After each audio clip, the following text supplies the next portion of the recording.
We are at 10:08 and I want to give our fabulous speaker enough time to talk. So I'm going to officially get started, but feel free to continue introducing yourself if you would like in the chat and connecting with other people. I have a few announcements that I'm going to run through and then I will hand it off to our speaker. So first of all, if this is your first meetup, I want to let everyone know we have a Facebook group that you can join if you want to connect between meetups with people, share ideas, get help. It's been growing and we've had some great posts in there. And honestly, sometimes I'm like, I have a question about something and I get posted to see what other people think. Like we have some really great people that contribute and people who ask really interesting questions that challenge all of us to like try and figure out what the best solution is. So I highly recommend joining the Facebook group. You can just find it if you search WordPress accessibility on Facebook. And then if you want to catch a recording of this meetup, it will be posted. It takes about a week because we correct all of the captions and we'll post it with a full accurate transcript. But you can find that and other past recordings on our website. If you just go to equalizedigital.com/meetup, it will redirect to the very long URL that it actually is. But that is the best way to get past recordings and to see a recording of this if you have to leave early or you just want to get a recap and a reminder of what you saw today. I would encourage everyone to join our email list. You can join it if you go to equalizedigital.com/focus-state.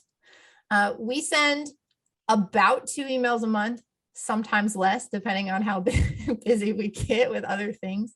I generally maybe like once every 3 or 4 months will send something from Meetup. I did do it today because I was like, oh, I'm ahead of the game. I have some time today. I'll do it.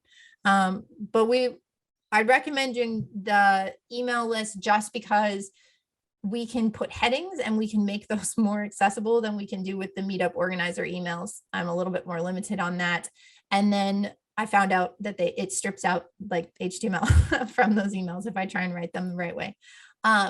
And also it's more guaranteed that you'll get reminded when the recordings are available if you do it that way. We are seeking additional sponsors for the meetup. We do rely on sponsors to help us cover the cost of live captioning. And if we're able, we would like to be able to start providing ASL interpretation again. We had that in the fall because we had a great sponsor who covered the cost, but unfortunately it's cost prohibitive for us to do on a regular basis without sponsorship. So if your company would be interested in sponsoring the meetup, you can message me, or if you go on our website on the meetup page, there is linked over information. It includes all of the costs. We don't make any money off the meetup. It's literally, this is what we pay for the service. And then the sponsor can just cover that amount.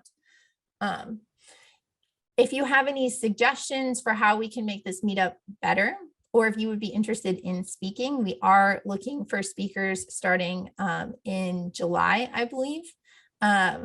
Please message myself or Paula at meetup@equalizedigital.com. That email goes to both of us. We want to make this work really well for everyone. And I just want to make sure, I noticed in the captions, we have a meet dash up.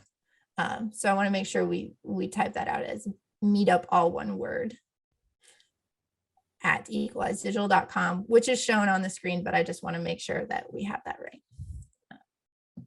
So today, we don't have an official sponsor for our live captions. So we're your sponsor. Who am I? I'm Amber. I'm the CEO of Equalize Digital and the lead organizer of the meetup. We are a certified B Corporation that specializes in WordPress accessibility. And we have a product or a WordPress plugin called Accessibility Checker. There's a free version on WordPress.org, which is a tool very similar to some of the SEO plugins that will go on your post or your page edit screen and tell you how you're doing with SEO. We try and do the same thing for accessibility. So it's a little bit like having Wave, if you've used that before, built into your WordPress admin. And you can find us on Twitter. We try to be somewhat active at Equalize Digital is our Twitter handle. And then afterwards, we have our transcript and SRT file creation donated by Impaired Caption Solutions. If you have ever had to create an accurate captions file for a 90-minute video, especially one that includes code, because sometimes we have developers get on here talking about code, you'll know that it is not a small task. And in the beginning, we were doing all of this ourselves, and Impaired Caption Solutions very generously offered to volunteer their services to us. They do a phenomenal job. Their turnaround time is very quick, and they worked with us to make sure they were doing the right style of captions that we wanted with the right labeling and all of that kind of stuff. And I've been very happy with them, and I highly recommend them if you're looking for captioning services, or I think they also do ASL interpretation, and they do audio descriptions for videos as well. And I'm jumping around a little bit. There we go.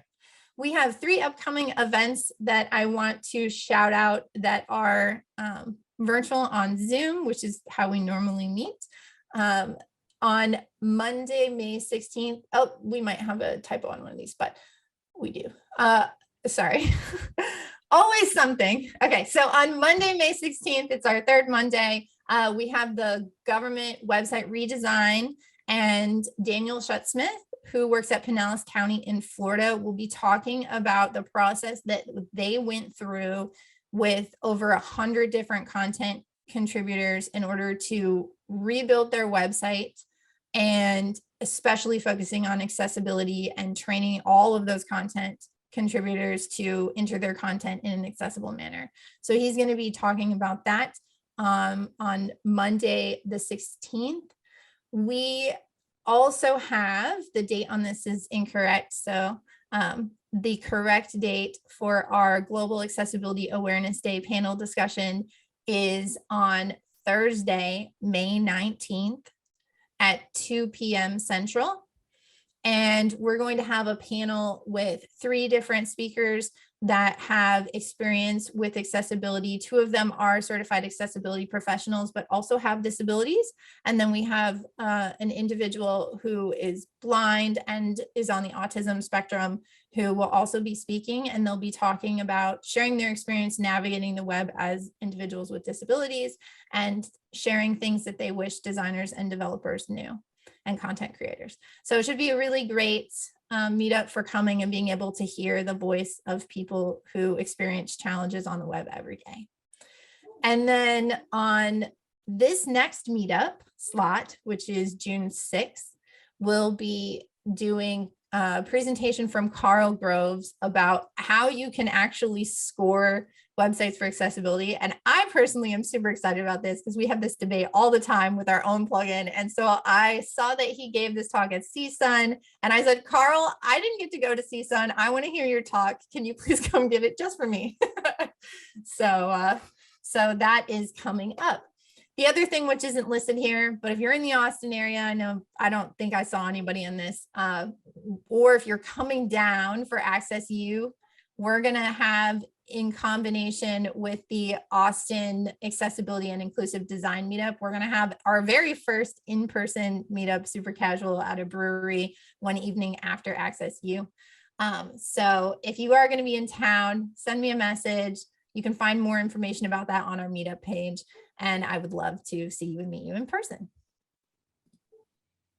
So I am very excited to introduce our speaker today, Matisse Hamel-Nelis. Matisse is the VP of Communications for Able Docs and the program coordinator of Durham College's PR and Strategic Communications program.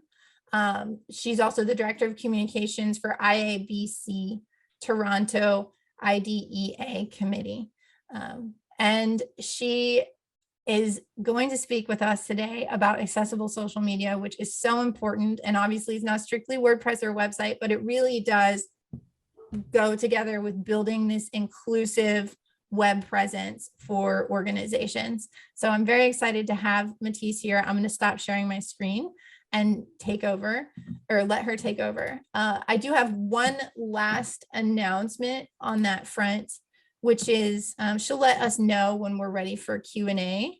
But if you do unmute to ask a question, if you could please introduce yourself first, or just say this is and your name, that will enable our live captioner to caption you or label you as the speaker when she is typing out what you have said. So it'd be helpful if you do ask a question later on to do that. And I will hand it away to Matisse now. Thank you so much. So welcome to my presentation that I like to call Like, Share, Retweet, the Power of Accessible Social Media. You can follow me on Twitter at Matisse-Nelis, or on LinkedIn, Matisse-Nelis will pop me up there. So as Amber mentioned, I am the Vice President of Communications at AbleDocs, who is a world leader in digital accessibility. We provide a suite of programs and services to help any company or organization ensure full, compliant, accessible digital content, whether it's document, web, and everything in between. As she mentioned, I'm also the program coordinator at Durham College for the PR program. And I also have the designations through the International Association of Accessibility Professionals, IAAP, as an accessible document specialist and certified professional in accessibility core competencies. That's just all that fun jazz to kind of say, I think I kind of know what I'm going to be talking about. On a fun note, I am the proud mom of 2 old English sheepdogs who I, fingers crossed, hope do not make an appearance in today's session. They are currently sleeping on the floor next to me. So let's dive into it. So what are we going to be talking about today? First, we're going to be looking at what is social media and why is it so important when it comes to accessibility. And then we're going to look at the platforms and the content that you're sharing. The platforms that we're going to be looking at are Facebook, Instagram, LinkedIn, and Twitter. So what is social media? In your typical Merriam-Webster's dictionary definition, they are websites and applications that enable users to create and share content or to participate in social networking. Hootsuite breaks this down into 10 social media categories. There are social networks, so where you're connecting with people, like Facebook. There's media sharing networks, so where you're sharing photos, videos, and other media, so something like YouTube. There are discussion forums, so where you're sharing news and ideas, like Reddit. We have bookmarking and content curation networks, where you can discover, save, and share new content, something like Pinterest. There are consumer review networks, where you can find and review businesses, similar to Yelp. You have your blogging and publishing networks, so where you publish content online, like WordPress. You have your interest-based networks, where you're sharing interests and hobbies, similar to Goodreads. You have your social shopping networks, where you essentially shop online, like Etsy. You have your sharing economy networks, where you're trading goods and services, like Uber. And finally, your anonymous social networks, where you communicate anonymously, like Whisper. So when we have these different types of social media platforms or social media categories, why is it important that social media content be accessible? Well, there are 3 main reasons. The first is that it levels the playing field. If you think about your last job search, for example, a lot of you may have gone to LinkedIn to see what jobs were posted or what connections you had that could put in a good word for you. If the platform and its content were inaccessible, a whole talent pool would be missing out on these opportunities, and your company or organization could be missing out on an exceptional employee because either your content was inaccessible or your job posting itself was inaccessible. The second is that it shows people that you're trying to be as inclusive and accessible as possible. Talk is cheap. It's one thing to simply say that your organization is accessible, but by being able to walk the walk and talk the talk in your day-to-day practices, particularly on social media, This speaks volumes, and it shows that you're dedicated to your mission of being accessible and inclusive. And finally, and probably the biggest thing for organizations and businesses, is that it reaches a larger audience. If your company or organization is trying to sell a product or a service or to boost enrollment, why on earth would you intentionally ignore a large group of potential customers? The United Nations has said that over 1 billion people identify as having a disability. That is considered the world's largest minority group. Why would you intentionally ignore that group because your content was inaccessible? So before we dive into the individual platforms, like I said, Facebook, Instagram, LinkedIn, and Twitter, there are a few things we should consider that apply to all of these platforms. These are the concept of alternative text, image captions, and image descriptions, captioning, hashtags, emojis, and GIFs or GIFs, depending on your school of thought on how you pronounce that. So when it comes to alternative text, captions, and image descriptions, you typically get these three particular concepts interchangeable. You'll hear somebody say alt text, another person say image description, or somebody saying image caption.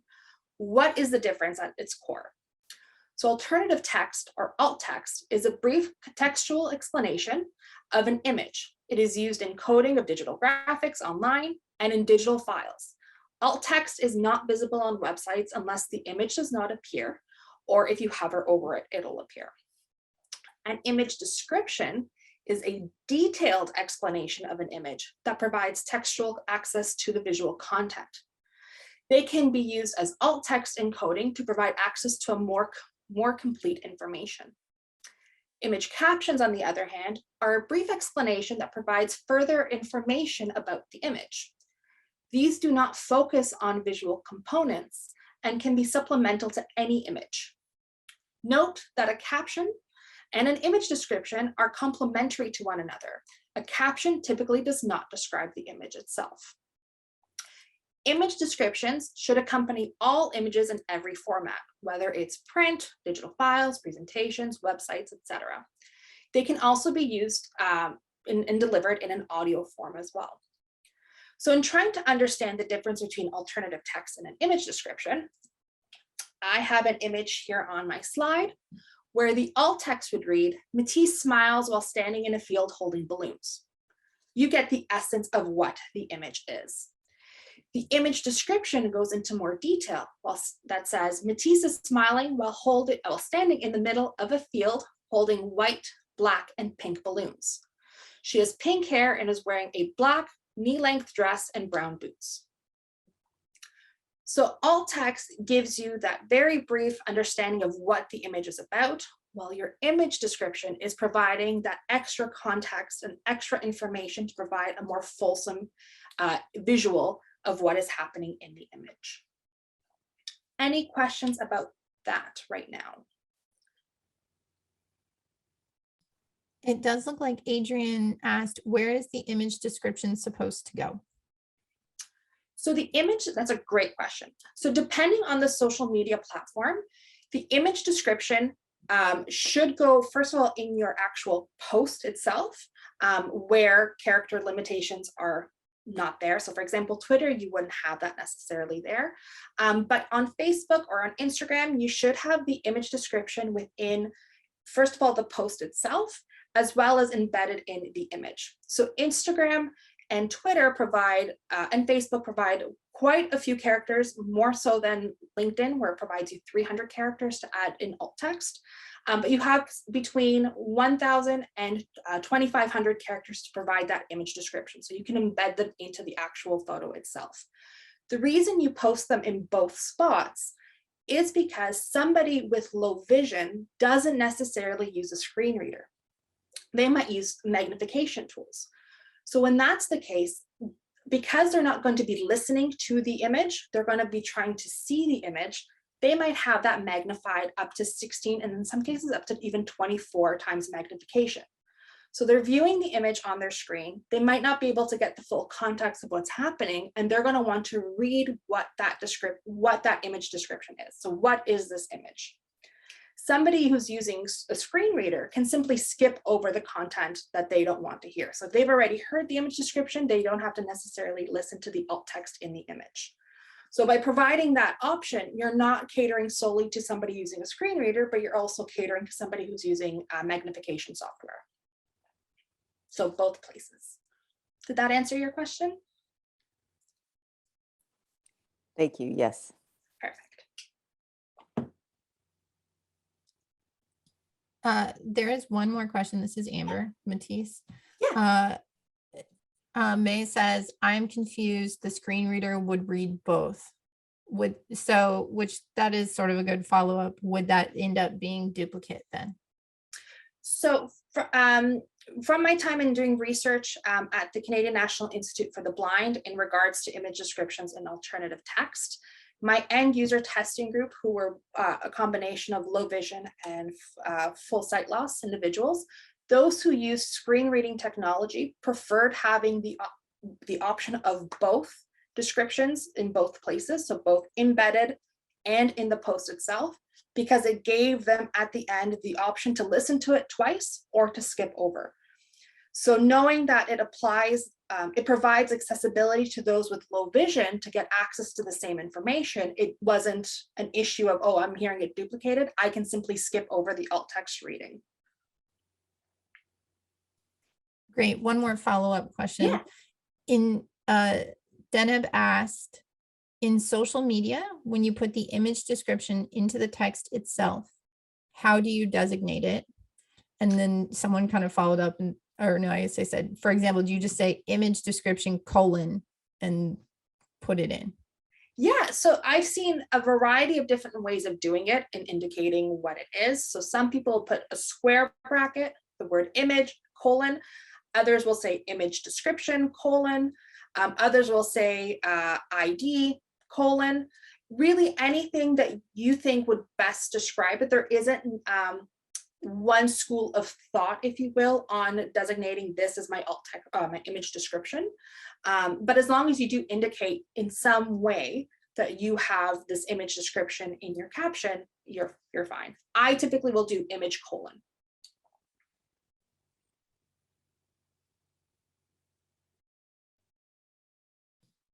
Someone else asked, what is the purpose of title? Title in the which platform?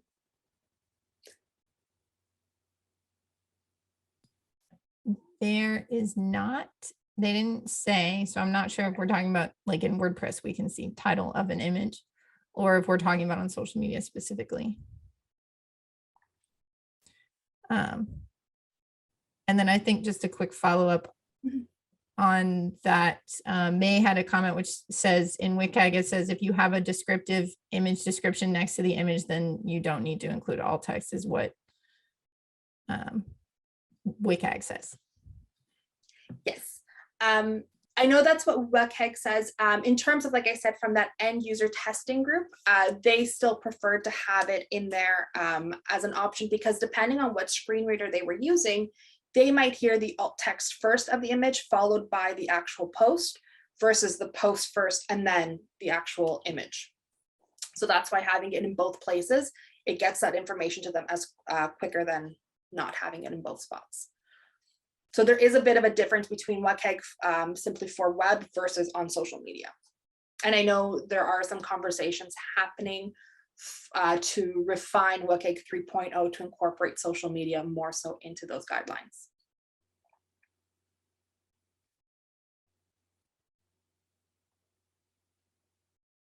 I'm not seeing any other questions. Okay. Oh, I think I see a hand up, but I can't see whose hand it is.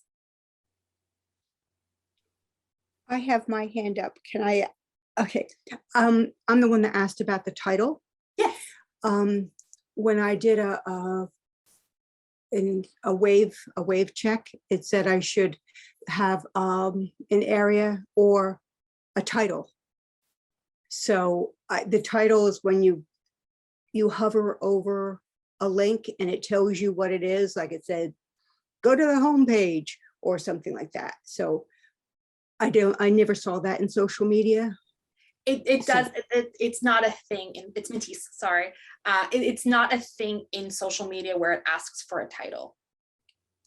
Okay, thank you. It would have to be built into the back end of, let's say, Facebook, Twitter, Instagram, LinkedIn, you name the platform, that it would be incorporated in that avenue.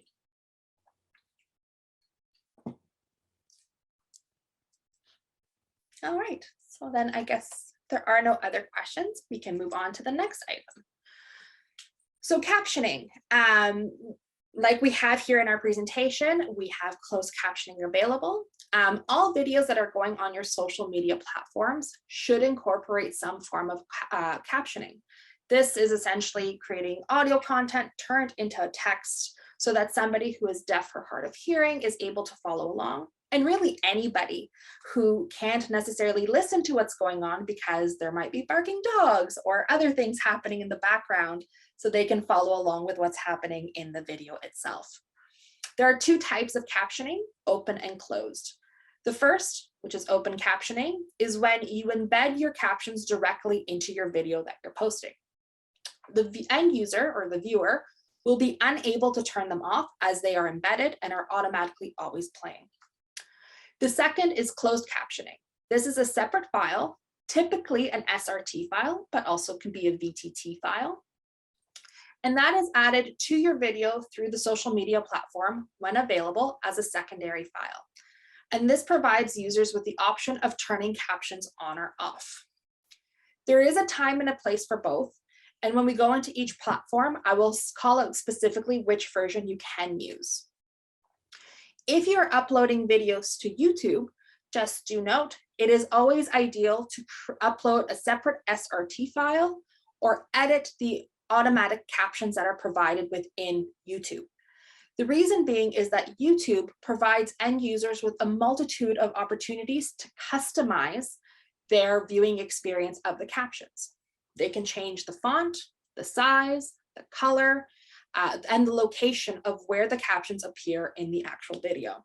So for somebody who is, let's say, deafblind, they might prefer to have the captions turned on and positioned right in the middle of the video because that's where it best suits them.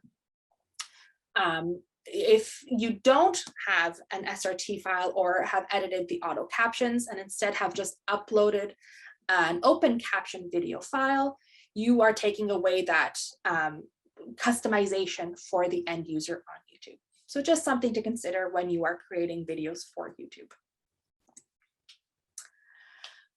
When it comes to hashtags, some people love them, some people hate them. They are something that are here to stay. We use them all the time, especially in communications and marketing. So first of all, to make your hashtags accessible, make sure you use camel case. For those of you who are unaware of what camel case is, it simply means if your hashtag is made up of multiple words, capitalize the first letter of each word. So the example on my screen is the hashtag something like this, or you capitalize the S in something, the L in like, and the T in this. Secondly, avoid using acronyms and abbreviations as much as possible. Screen readers try to read these as either full words or completely misinterpret them, which can sometimes get you in trouble. So for example, the acronym for Did You Know is DYK, which we've seen quite a bit on social media.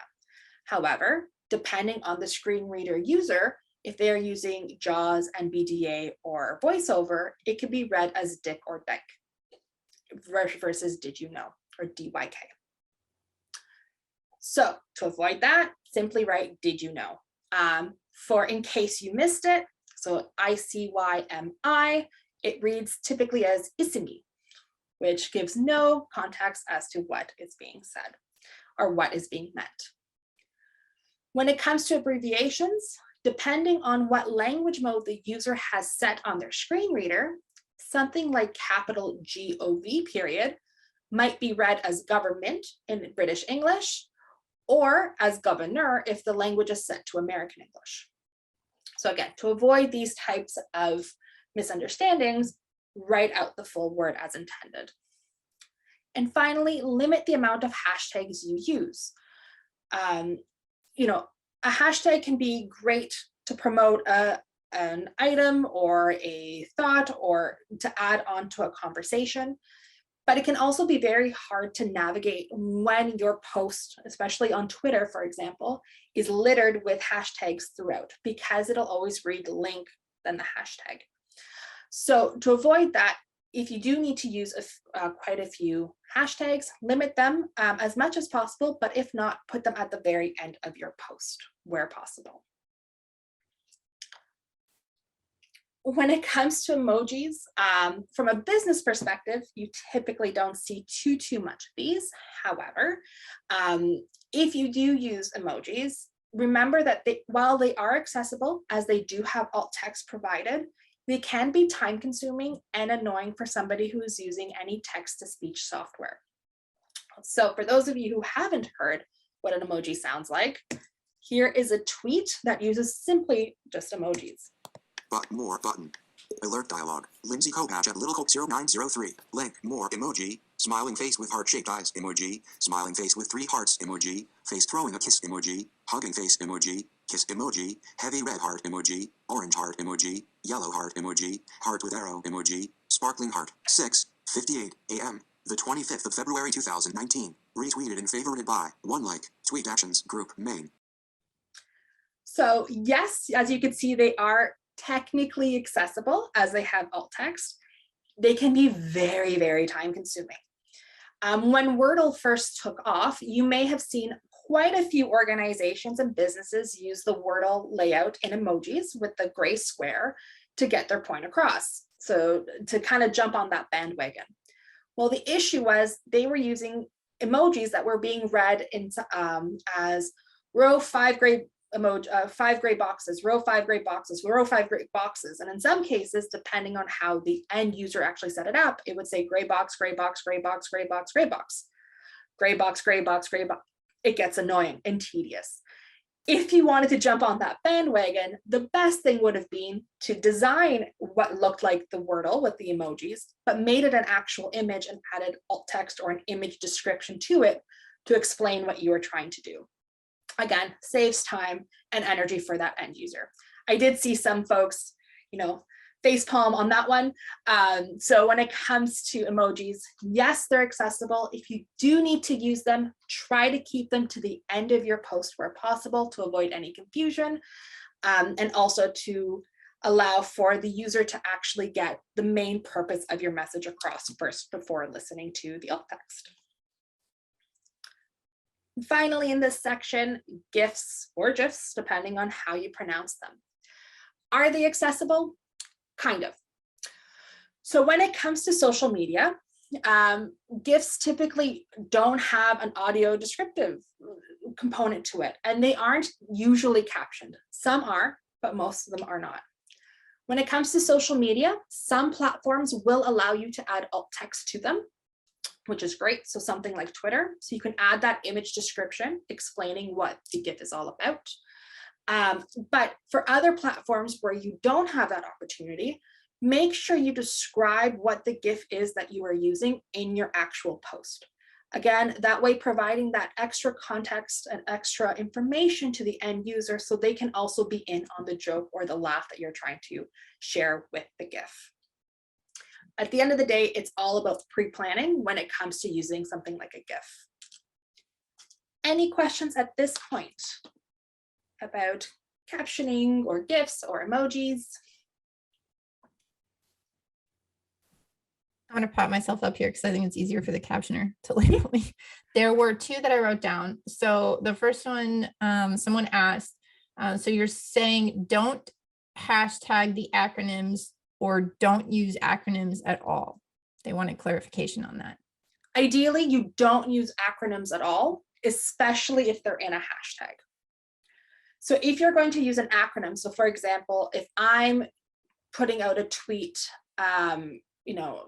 happy to be a member of the International Association of Business Communicators, and then in brackets put IABC, that's fine, because I have explained what it is beforehand. However, if I'm just using a hashtag with the acronym, I'm not able to explain it. So while it won't be read necessarily how I want it to be read, In a hashtag, I don't have the opportunity to expand on it, versus in the actual post, I can explain it. So if it reads wrong, at least it's known what my intent was. Yeah, there was a little conversation in the chat where Vicent said he's not a native English speaker, and so he finds the acronyms challenging. But I kind of followed up with, so the second one you had, which I don't even remember what it is, it started with an I. I didn't even know what that meant until you explained it. And I'm a native English speaker, but I don't know if that means I'm old or what. Like, I Google acronyms all the time because I'm like, what is this supposed to mean? I don't know. And that's the thing. And that's a huge part of it. Communicators and marketers go nuts on acronyms because they're trying, especially on Twitter, to conserve that character count. However, when you start off with a new hashtag or a new acronym and nobody knows what it is, you're missing the mark. You're losing that consumer, that audience member, that follower. So when it comes to acronyms, whether you have a disability, whether you're not a native English speaker, whether you are a native English speaker, and this is just new terminology, acronyms, and we live in a world where acronyms are just thrown at us, especially in different industries, they're not the best. And so whenever we can avoid them, it's always best practice to avoid them, especially when we think even from a plain language perspective. If we don't know what it means, then we're missing the mark on getting our message across. Yeah. I think it is interesting. In our space, one that really jumped out at me that I thought was interesting, I was getting ads in Facebook for a while from one of the accessibility overlay companies, and they just used ADA. And they were like, is your website ADA compliant? And there were comments on it where people were like, what does the American Dental Association have to do with your website? Right? And it's like, that's one where in our space, we just think everybody knows what this means. Yeah. Right. But like, if you're advertising out to the general public, they probably don't, right? Like, it's jargon for us. That means nothing to them. And it's very similar here in Ontario, where we have the Accessibility for Ontarians with Disabilities Act, or AODA. For those who are following, who aren't in Ontario, they're usually like, well, what the heck is AODA? What? I don't understand. So being able to have that opportunity to explain what it is and then put the acronym, you're always safer than just simply putting the acronym. Mm-hmm. Yeah. Adrian pointed out in the chat that in traditional copywriting, you write out the first time with the acronym in parentheses, then you can use the acronym for the rest of the article. Yeah, exactly. There was a question about how do screen readers identify hashtags that are tappable versus regular copy in a caption? So whenever there is a hashtag in social media specifically, it will read as link, because the hashtag will always be brought to the list. If you click on a hashtag, it'll bring you to a search of all the people who've used that hashtag. So when you're using a hashtag on social media, it'll always be read as link, hashtag, and then whatever it is. And if it's, if you're not using camel case, it'll be read as one word, which can also get you in trouble. If anybody remembers Susan's album party from a few years back with Susan Boyle, they didn't use camel case. I see some chuckles on camera, and screen readers in particular and others read it as Sue's anal bum party. So just Susan's album party. Not what you were expecting in any way, shape, or form. It was for Susan Boyle. It was her CD release party, like complete opposite directions. So when possible, that's where the camel case comes in, obviously, to get the point across properly. But when you are using hashtags, the reason I say leave them to the end of the post where possible is so that you're not interrupting the end user listening to what you're writing as part of your message, hearing link, and then accidentally clicking on that link and taking them outside of the message, which is always a potential when you have the hashtag within the actual body of your content. So if you keep the hashtags to the end. So for example, I do a silly thing on my Instagram called Mug Monday, and I made a hashtag of it. I have a mug collection. That's the reason. In my main post, I'll say, hey, it's Mug Monday, no hashtag, but I'll have the hashtag at the end of the post saying hashtag Mug Monday. That way people still get the full essence of what I'm trying to say in my main post, and the hashtag is at the end should they want to click to see if anybody joined that bandwagon, if you will. Do you think that the at tags are as problematic because they're also linked? Yeah, so when it comes to tagging people specifically, they also do add that hurdle, if you will, because it does get read as linked at who the person is. Sorry, there's one of the dogs. So it does add that into it. And what from an accessibility standpoint, so this is where it comes into play, the accessibility versus usability versus, practical application. From an accessibility standpoint, you would want to make it as easy as possible. So you would actually you would tag the person at the end of the post.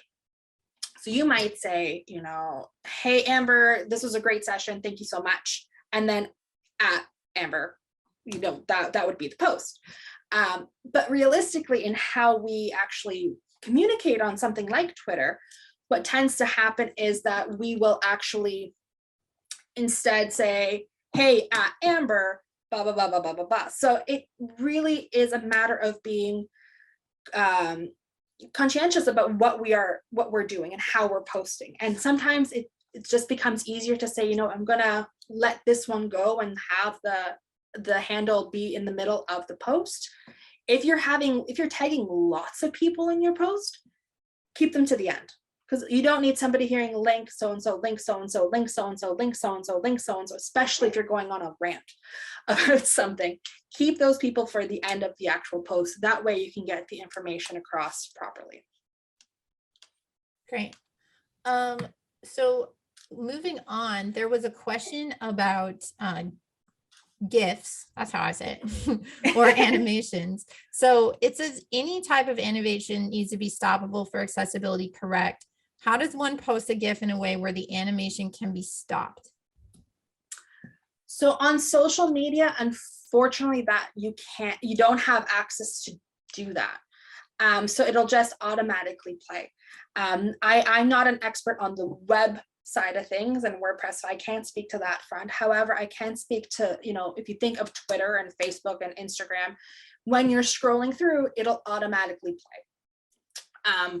So in terms of stopping it, it would be, Twitter has gotten better at it, and they have been putting forward some practice or I guess a testing around being able to stop it by simply tapping on it, and if you're on your phone, or clicking on it on your computer to stop it.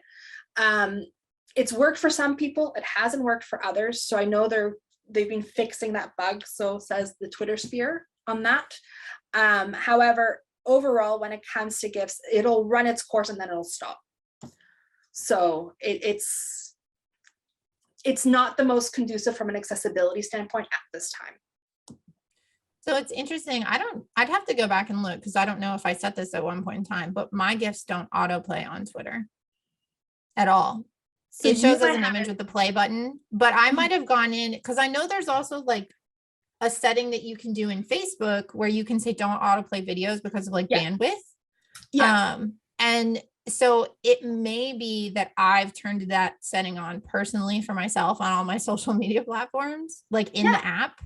Yeah, so that's actually very correct. So you can do that. You can go into your personal settings and change it. But for those who haven't done that, they are looking, I think that's more what I was referring to.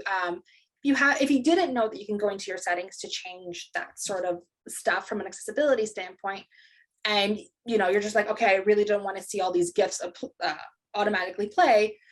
They have been working on how to just simply tap and stop, essentially. So you can always customize your experience, but if you're sharing a GIF, for example, Amber, and somebody else hasn't actually gone into the settings and changed anything, it provides them another opportunity to apply what they would like in that regard in terms of how they play. Yeah. So I'm the same. I've turned that off on my.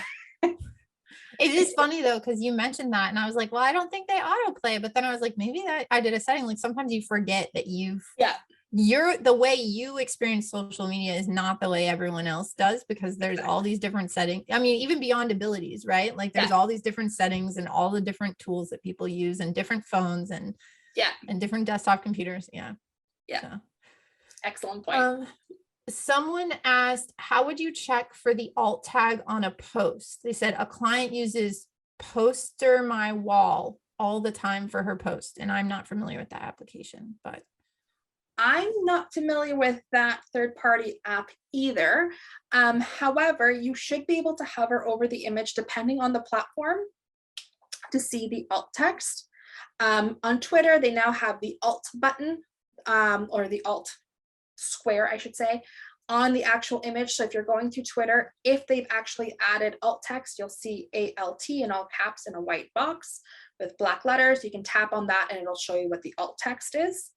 So you can see that you can kind of call out organizations or companies, if you will, who haven't used alt text and say, hey, I noticed you didn't do this. On Instagram, it's, again, if you're using it on a desktop, it's easier to see if there's alt text or not. Otherwise, if you're an iPhone user, I'm an iPhone user, so I'll speak to that experience. I will typically be that person who turns on voiceover just to hear if the organization has actually added alt text to their image.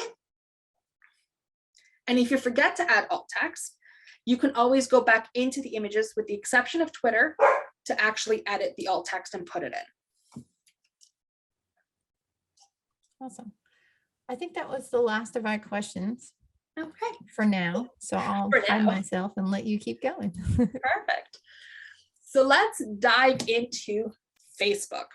So let's start, when it comes to Facebook, there are different variations and types of posts you can create. So each slide, over the next few slides, I'll talk about specific instances and the types of posts you're creating. So the first is a simple status update. Using the plain language concepts, you want to keep your sentences short and simple. You do not want to have more than 20 words per sentence. You want to use the proper hashtag methods as described before. So where possible, keep them to the end. And again, don't overdo emojis if you're using emojis. I have an example here on my screen from one of my posts from a while back. And here I did tag folks within the actual post itself. Going forward, I wouldn't do that, especially after this. Facebook changed what they did on the back end, which made it a horrible mess. So what I would do to change this particular post, where I say the first day of in-class work at Mohawk College is going amazingly, I would remove the tag from Mohawk College and put the tag at the very bottom. So to actually use the tag for them at the very bottom. Same with the mention of W. Ross McDonald School, Jennifer Yorozovic, and Karen Brophy. I would have tagged them at the bottom with the new method that Facebook has applied to their posts. Again, to avoid that hearing, the first day of in-class work at Link Mohawk College is going amazingly. To avoid that, to provide an easier end user experience and a more soothing end user experience. At the very end, I have my hashtag, again, using camel case. So hashtag cited guide training for all. We were doing cited guide training that day. When you are creating a photo status update, same rules apply for the actual update itself, the copy, if you will, but you want to add alternative text to your image and add the same alternative text or image description, depending on how in depth you're going, at the bottom of your post. If you forget to do this, you can always add it in after posting. So here is an example from the Cnib Foundation. And we have the written caption. So have you ever wanted to run your own business? Now's your chance. And as we get further down, you'll see at Cnib, we use photo description. So there was a question before, do we use image description, image, photo description, ID? For the Cnib Foundation, they choose to use photo description in square brackets and explain what the image is below. And that image itself was also embedded, had the alt text embedded within. When it comes to a post with a link, specifically a link, not just an image, again, same attributes in terms of the post and how you're writing in plain language. You don't need to add alternative text into the link preview itself, because that is what gets pulled from the website. So the website should have that embedded. However, if you want to add extra context so somebody can understand that there is an image associated with the link, you would add the alternative text within the status update to describe what the image is. So here's an example. So I have my written caption. There's a link to a LinkedIn article I wrote. I have my hashtags, and underneath I have in brackets image : a profile view of a young lady adjusting her hearing aid, close bracket. And that's just the image that's pulled from the article itself. Again, it's just to provide equal context and equal information to everybody versus just those who are cited. So because we get to see that there's an image associated with it, by providing the image description or alt text in this case as part of my actual post, I'm providing that additional information to the person, to everybody as well. Now for the time-consuming part of it, the photo album. Everybody loves the photo album. It's probably the most time-consuming. And if you're a business or organization, the idea of having to write alternative text and captions for each of your posts with an ideally 24 to 48 hours of posting can be very daunting. You might want to have more time to do that, especially if you're posting an album with 100 photos. So with that in mind, what you want to at least ensure when you're posting that album is to write an all-encompassing album description. So you're not just going to write 2022 bash and no image and no description for the album. You'd want the title to be descriptive. So 2022 annual bash for the Cnib Foundation. And then in the image description, in the album description, write having taken place on May 5th, members of the Cnib Foundation and stakeholders came together at the art gallery to celebrate whatever the case is. So you're providing context and information as to what that album will entail. So even if you haven't had the time or have had somebody get to it to write alt text and image and captions for each of the images, at least somebody who's getting to the album has an understanding of what is happening here. What are these images all about? And then videos on Facebook. They should be described. So there's integrated described or audio post-production described or audio described video. Integrated described video is when you pre-plan your video to capture what's happening within the actual script in terms of scene changes, time changes, etc. The actors or presenters would say this information as part of their natural dialogue, so there would be no need for an additional audio layer when you're producing the video to explain what's happening.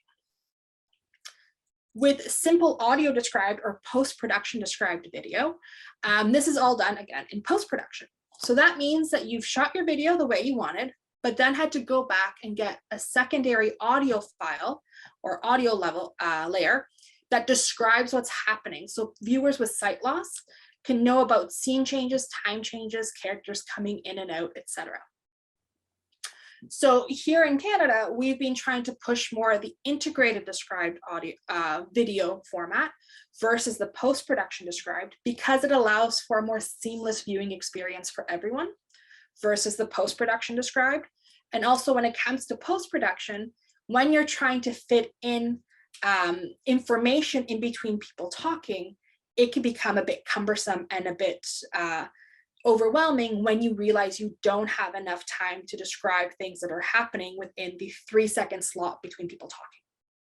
So that's where integrated described video has started to come in more prominence here.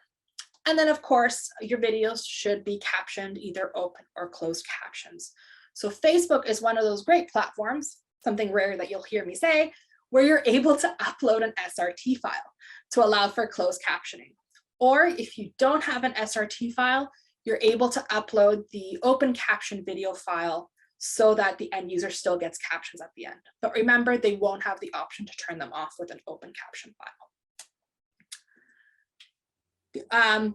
With the videos, you also want to write an image description of the preview, or at least, I say image description, it could be a video description of what the video will be about. And that's where, you know, some people will, what I've noticed, will do an image description to say this is what the still is of the image of the video file versus what the actual video is going to be about.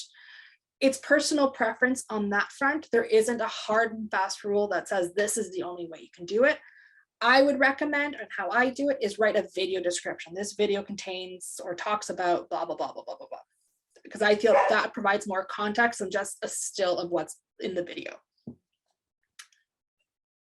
And finally, for live streaming, you can add descriptive audio as things are happening. So in my case right now, I am coming to you live from my home office, which is currently blurred for you. It's a little messy. And you can hear my dog in the background, my Old English sheepdog. You want to try to have live captioning when possible, and then also provide a descriptive transcript at the end once the video has been posted. Any questions on Facebook?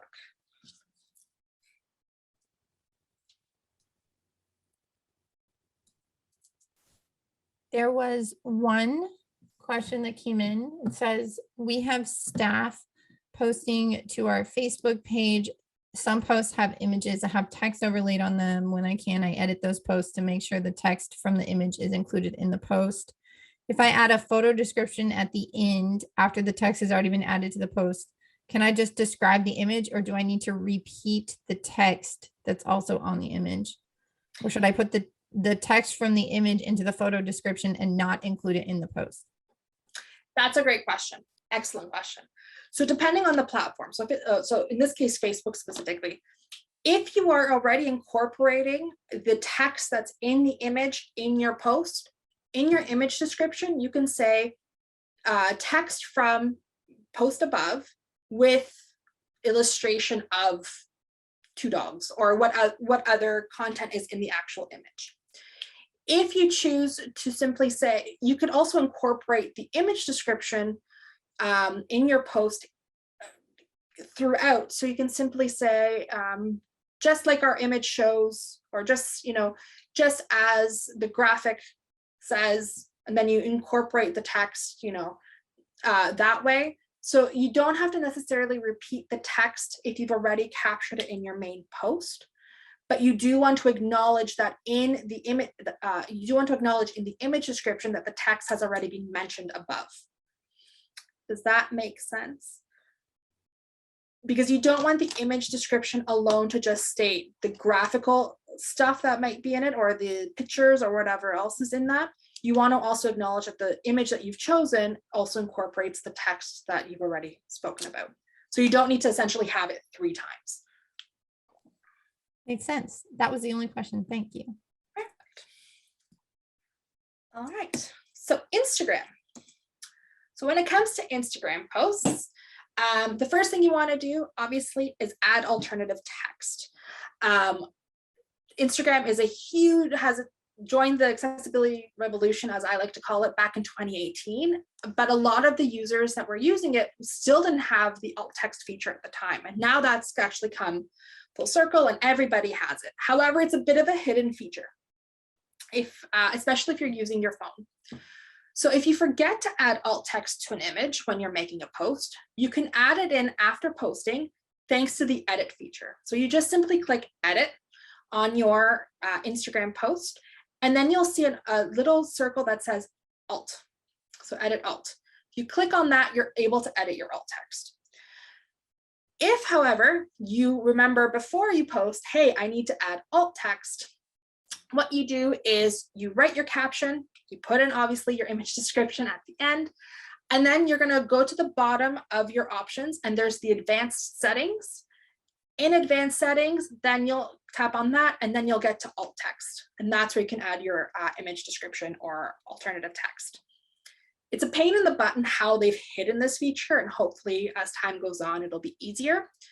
If you're using your desktop to actually upload images, which is a new feature they've added, when you upload the image that you've chosen and decided what filter you would like, it now has the accessibility feature or alt text function that you can simply type it in on your desktop. So it's easier on desktop to get to alt text versus on your phone, but it is there for both options. Again, add that alt text or image description as part of your caption as well. Again, this provides more accessibility for those folks who have low vision. Don't rely on color to tell your message. You see this in WCAG and on web and everything else, so this isn't something new.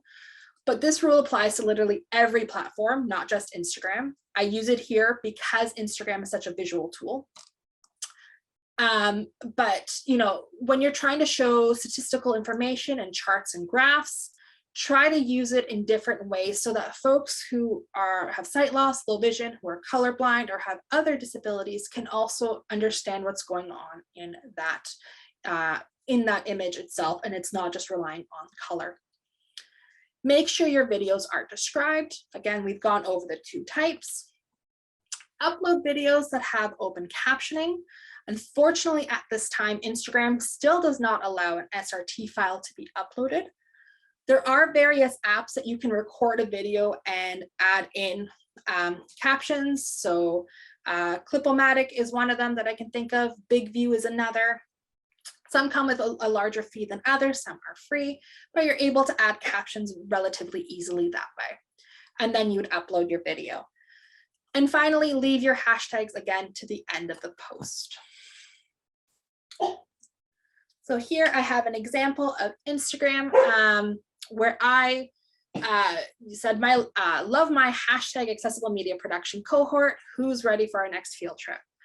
In this case, because of the post being so short and concise, I chose for myself to put the hashtag in the middle. However, I could have also put it at the very end, especially if it's a longer post, that way it's not losing its momentum. But you'll notice that then it was a carousel of 3 images, and I have the 3 images described below, and it's also embedded in the actual post. When it comes to stories and that sort of thing, which is usually where I get a lot of questions for, stories, you can add captions now to make it more accessible. If you're recording the story, make sure you're also adding your described audio, right? Because you're the one who's recording it, so you can describe what's happening. So you're making it accessible in that manner. Additionally, when it comes to accessibility, when you're posting a story that is of an image, depending on how the end user has tailored their screen reading software or assistive technology, what can happen is that it might read the image, it might not. If the image was given alt text, it will be provided. However, ideally, what you want to do is have your first slide be of that image that you might be sharing, and your second story be the image description itself, so it can be read out. That would be best practice. As of this time, that's kind of the best way to go about it. Hopefully that changes as Instagram continues to improve on its accessibility, but that would be the best practice that I would recommend at this time. Any questions on Instagram? This is Amber. There was one question which said, pardon my ignorance, but do visually impaired people use Instagram very much since it is primarily a visual platform? Excellent question. Yes, they do. They use Instagram and all types of social media platforms just like anybody else. They just use it differently. So that's where the image descriptions and alt text come into play quite a bit, especially somebody with low vision. They still have vision, they can still see, they just have it magnified. Somebody who is blind, so I have a friend named Ashley who is completely blind due to albinism, and she loves her Instagram. She will tell me about stuff that she saw on Instagram, and she's the first to say, I can't see it, but I heard it and it looked really good. That's her go-to line with me. So yes, people with sight loss it might not be something you would think of, but yes, they definitely do use Instagram, even if it's a visual platform. Awesome. That was the only question for this section. Excellent. So the next is LinkedIn.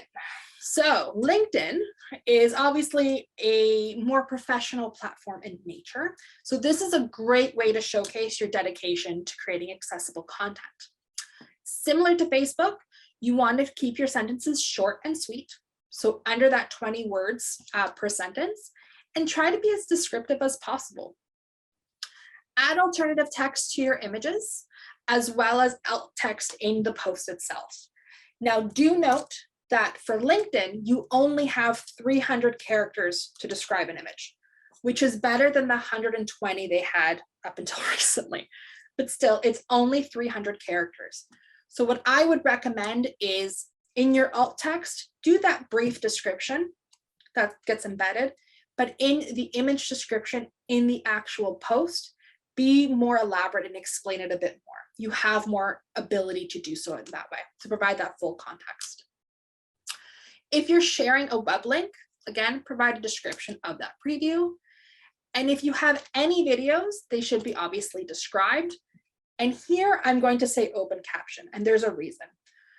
LinkedIn does allow for an SRT file to be loaded, so you can do the closed captioning, but it's still relatively buggy. So you might have a 5-minute video that you're uploading with the SRT file, you're all excited. 10 minutes into that upload, it crashes and says, yeah, no, it's not happening. So, but if you try it again with just the video file with the open caption, it'll go relatively quickly and it gets uploaded no problem. So that's the only reason I'm saying, ideally, for now, an open caption video is better than a closed caption video for your own sanity and not trying to throw your laptop out the window. Hopefully they fix that sooner rather than later, because again, it's always better to provide as much end user capabilities and customization as possible from an accessibility standpoint, right? Being able to turn on and off those captions. But for now, just to avoid, spending so much time waiting for the video to upload and having issues, doing an open caption video is your safest bet. So on this slide, I have an example of a post from the Cnib Foundation. So we have the written text, and then of course the image description just below the text saying the Cnib group staff, guide dogs and future guide dogs stand in 3 rows in front of Lake Joseph holding yellow umbrellas, which is what we see. Any questions on LinkedIn?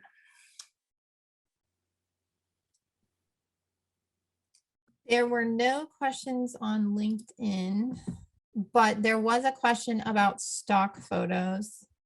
And the question was, if you use stock photos, would you include the photographer's information in the square brackets? I would include the photographer's information as part of the main caption and just kind of say photo by where you are, photo from wherever you got it, sourcing where you're getting it from.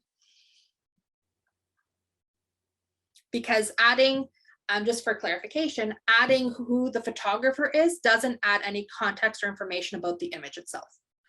So that's where there's that differentiating part there. Yeah, that's less about accessibility and more about giving whatever credit you're legally required to give. Exactly. Exactly. Great. And finally, I know you guys have been listening so well for so long. I swear this is the last one. Twitter. Everybody's favorite for arguing and posting and just talking about what breakfast you've had that morning. So when it comes to Twitter, there are a few things that you need to keep in mind to make it accessible. Twitter, I find overall is the most accessible of the platforms, or easiest to make accessible of the 4 platforms discussed. So first is you should be adding alternative text, not just to your images, but also to your GIFs. They provide you that opportunity. They also give you 1,000 characters to describe either your GIF or your image. So you have ample space to actually write what you need to say about it. Try to be descriptive in your tweet. So unlike LinkedIn, Facebook, or Instagram, you typically don't get that opportunity to write that alternative text in your tweet as well. Right? Because you just don't have the characters. It's 280 characters. It just might not happen. So instead, try to make the tweet as descriptive as possible to try to incorporate what your image is or the GIF that you're using in some way, shape, or form. That way you kind of check that box off. I've seen some folks also have the main tweet and then have a retweet right afterwards saying what the alt text is. That is also okay to do. However, do note with the fast pace of Twitter, what can happen is that somebody will see the tweet of the alt text and not realize what it's in association with. So they'd have to click on the that alt text tweet and then be like, oh, it belongs to the tweet above. Okay, I got it. Just given the nature of Twitter itself. Your videos should be described with open captions. They are working on incorporating SRT files. Some people have access to that, some don't. So for now, if you have the business account, you can upload SRT files. If you have a personal account, you can't. So to be safe, open captions is the best way to go for your videos. And of course, making sure they are described. And when you're using hashtags, use camel case and put that along with your mentions at the end of the post to help people navigate and get your message first and foremost, and then understand who you're tagging and what your hashtags are. Any questions?